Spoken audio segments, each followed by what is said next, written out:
श्री शिवाय नमस्तुभ्यम। हर हर महादेव भक्तों, ओम नमः शिवाय। जैसे पंडित जी, गुरु जी, पूज्य प्रदीप मिश्रा जी ने बताया है कि अगर आप मंदिर में दीपक लगा रहे हो तो कितने देर तक बैठना चाहिए, क्या करना चाहिए, कौन सी बाती भगवान के मंदिर में लगाना चाहिए, कौन सी बाती देवी जी के मंदिर में लगाना चाहिए, इन सभी बातों पर विशेष ध्यान देना है आप लोगों को। पंडित जी द्वारा बताया गया है। ये उपाय आप लोग करते हो, इस तरीके से बाती लगाते हो तो आपकी मनोकामना बहुत शीघ्र ही पूर्ण हो जाती है। अगर आप शिव जी के मंदिर में जा रहे हो, भगवान विष्णु के मंदिर में जा रहे हो तो आपको गोल बाती लगानी है। जितने देवताओं का मंदिर है उसमें आपको गोल बाती लगानी है। जी हाँ दोस्तों। और अगर आप देवी जी की पूजा कर रहे हो, देवी जी की पूजा अर्चना कर रहे हो, दुर्गा जी की कर रहे हो, लक्ष्मी जी की कर रहे हो, तो आपको लंबी बाती का दीपक लगाना है। अगर आप परिंदे के पास, मटका के पास दीपक लगाते हो, या पितरों का जो मतलब पितरों का स्थान होता है, पितरों में जो पितृपक्ष चलता है उसमें जो दीपक लगाते हो उसमें आपको लंबी बाती का दीपक लगाना है। अगर आप गोल बाती का दीपक लगाते हो तो आपके घर में कभी भी लक्ष्मी टिकेंगी नहीं। ये पंडित जी, गुरु जी, पूज्य प्रदीप मिश्रा जी द्वारा बताया है कि अगर आप पितरों का स्थान पे परिंदे के पास, रसोई घर में मटके के पास दीपक लगाते हो तो हमेशा आपको लंबी बाती का ही लगाना है, क्योंकि वहां पर पितरों का स्थान होता है। बत्तियों को लगाना, दीपक को लगाना एक विशेष प्रमाण है। पंडित जी, गुरु जी, प्रदीप मिश्रा जी ने, अगर आप पितरों के लिए कर रहे हो, पूर्वजों के लिए कर रहे हो, अमावस्या पर कर रहे हो, तो आपको हमेशा लंबी बाती का दीपक लगाना है। ध्यान रखना है इस बात का, क्योंकि दीपक जलाने का, बाती लगाने का बहुत बड़ा प्रमाण है। जैसे दीपक जलाने का बाती, उसमें कौन सा लगाना है, कौन सी मंदिर में कौन सी बाती लगानी है, देवी जी के मंदिर में कौन सी बाती लगानी है और भगवान जी के मंदिर में कौन सी बाती लगानी है, बातियों का प्रमाण होता है। वैसे ही चंदन लगाने का भी प्रमाण होता है। पंडित जी, गुरु जी, पूज्य प्रदीप मिश्रा जी ने बताया है कि अगर आप बहुत से चंदन लगाते हो, अगर भगवान से आपको मिलना है, उनके हृदय से आपको लगना है, तो ये चंदन उनको जरूर लगाना चाहिए। वो चंदन का क्या नाम है? उस चंदन का नाम है हरि चंदन। हरि चंदन बाजार में नहीं मिलता, हरि चंदन घर पर बनाना पड़ता है। वो कैसे बनता है? मान लो आपके घर में तुलसी सूख गई है तो तुलसी की जड़ को ले लें, सिलबट्टे पर उसको पीस लें, थोड़ा सा पानी डाल के या घिस लें, घिस कर उसमें थोड़ा सा कुमकुम डाल लें, कुमकुम डाल लें, वो चंदन बनकर तैयार होगा। और वही चंदन आप भगवान विष्णु को लगाइए, राम को लगाइए, कृष्ण को लगाइए। वो चंदन लगाने के बाद एक चंदन आप अपने मस्तक पर लगा दीजिए और एक अपने कंठ पर लगा दीजिए। तो इसका प्रमाण ये है कि ये अगर हर चंदन बनाकर आप भगवान को लगाते हो और अपने आप को एक लगा लेते हो तो आपसे और भगवान विष्णु से मिलन हो जाता है।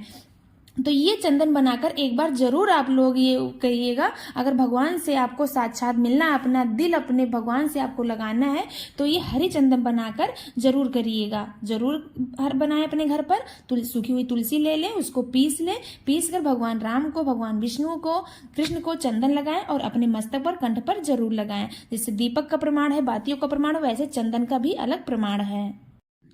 इसको कहते हैं हरि चंदन। हरि चंदन और एक शिव पुराण के अनुसार पंडित जी ने बताया है रुद्र चंदन। ये दो चंदन, जो दोनों चंदनों का अगर कोई वो उपाय कर लेता है दोनों चंदनों से, तो वो आपको जिंदगी में सुख प्रदान करता है। मान लो आपकी जिंदगी में बहुत कष्ट है, बहुत परेशानी है और आप बहुत परेशान सा हो गए हो और आपकी कोई भी मनोकामना जो पूरी नहीं हो रही है, तो आपको हरि चंदन बनाकर ये उपाय करना है और फिर उसके बाद आपको ये रुद्र चंदन बनाकर आपको ये उपाय करना है। रुद्र चंदन कैसे बनाया जाता है? रुद्र चंदन का बहुत बड़ा प्रमाण है, जो कि पंडित जी, गुरु जी, पूज्य प्रदीप मिश्रा जी ने बताया कि शिव पुराण के अनुसार रुद्र चंदन का बहुत बड़ा महत्व है। ये कैसे बनाया जाता है? ये चंदन, एक 3 मुखी रुद्राक्ष ले लीजिए। उसके बाद आपको एक पीला चंदन ले लेना है। पीला चंदन ले ले, उसको घिसते जाइए, ढेर सारा घिस लीजिए। उसके बाद उस पीले वाले चंदन में 3 मुखी रुद्राक्ष को लपेटना है। ऐसे लपेटना है कि रुद्राक्ष ना दिखे। इतना चंदन आपको घिसना है कि पूरा लपेट लो उसमें और रुद्राक्ष ना दिखे। फिर क्या करना है आपको? उस रुद्राक्ष को किसी भी शिवरात्रि पर, महीने के किसी भी शिवरात्रि पर आपको लेकर जाना है शिवालय जाकर शिवलिंग के ऊपर आपको उस 3 मुखी रुद्राक्ष को जो चंदन में लपेटा हुआ है उसको चढ़ा देना है। उसके बाद 1 लोटा जल लेना है आपको। 1 लोटा जल ले लीजिए और धीरे धारा में करते हुए मूल मंत्र का जाप करते हुए, श्री शिवाय नमस्तुभ्यम या ओम नमः शिवाय मंत्र का जाप करते हुए और एक धारा में धीरे धीरे पानी कर उस 3 मुखी रुद्राक्ष के ऊपर डालते हो और वो चंदन पिघल कर शिवलिंग के ऊपर आता है धीरे धीरे करके। तो भगवान बहुत शीघ्र प्रसन्न हो जाते हैं और आपकी जो भी मनोकामना है वो बहुत शीघ्र पूर्ण कर देते हैं। तो हरि चंदन और रुद्र चंदन का बहुत बड़ा महत्व है। तो ये दोनों चंदन बनाकर आप लोग ये उपाय जरूर करिएगा। पंडित जी ने कथा में ये भी बताया है कि मैं कोई ज्योतिषी नहीं हूँ, जो कुछ भी पुराण में है उसमें से मैं छांट छांट के आप लोगों के लिए लाता हूँ कि आप ये उपाय करिए, आपको शांति मिलेगी, आपकी मनोकामना पूर्ण होगी। जैसे कि विष्णु पुराण हुआ, शिव पुराण, स्कंद पुराण, नर्मदा पुराण में, लिंग पुराण में, भविष्य पुराण में, जितने भी पुराण हैं उसमें से पंडित जी छांट छांट के आप लोगों के लिए ये उपाय लाते हैं कि आप लोगों की जो भी मनोकामना पूरी नहीं हो रही है ये उपाय करिए और आपकी मनोकामना बहुत शीघ्र पूर्ण हो जाएंगे। पंडित जी ने यहाँ तक कहा है कि अगर किसी को शांति नहीं है, यानी अपने सुख में शांति नहीं है, अपने शरीर को शांति नहीं है, घर में कला कलेश मचा रहता है, तो उस व्यक्ति को अपने घर के मेन दरवाजे पर शुभ लाभ लिखना चाहिए।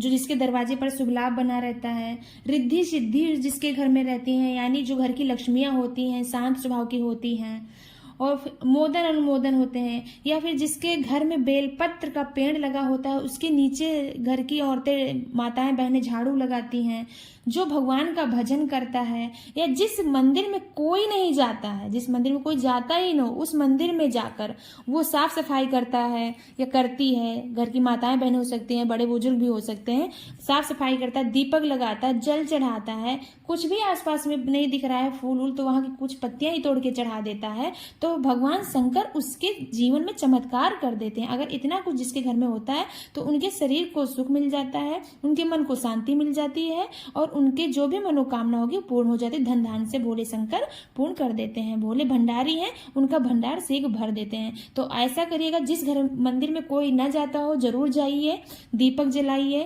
पूजा अर्चना कीजिए, साफ सफाई कीजिए, आपके मन के शांति मिलेगी।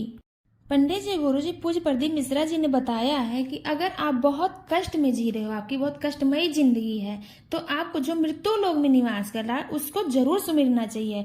तो जैसे कि ब्रह्म लोक में भगवान ब्रह्मा जी रहते हैं, बैकुंठ के देवता जो होते हैं, बैकुंठ में जो रहते हैं भगवान विष्णु रहते हैं, और जो मृत्यु लोक का देवता है, जो मृत्यु लोक में रहते हैं वो महादेव हैं, हमारे शिव हैं।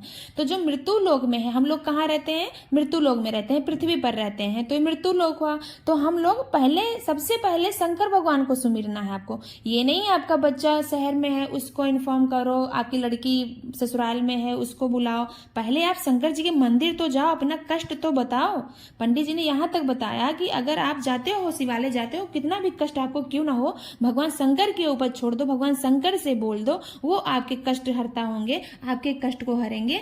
जितना जल्दी वो आपके कष्ट को हर लेंगे उतना जल्दी और कोई नहीं हर सकता। तो सबसे पहले आपको भगवान का सुमिरन करना चाहिए, शिव का सुमिरन करना चाहिए।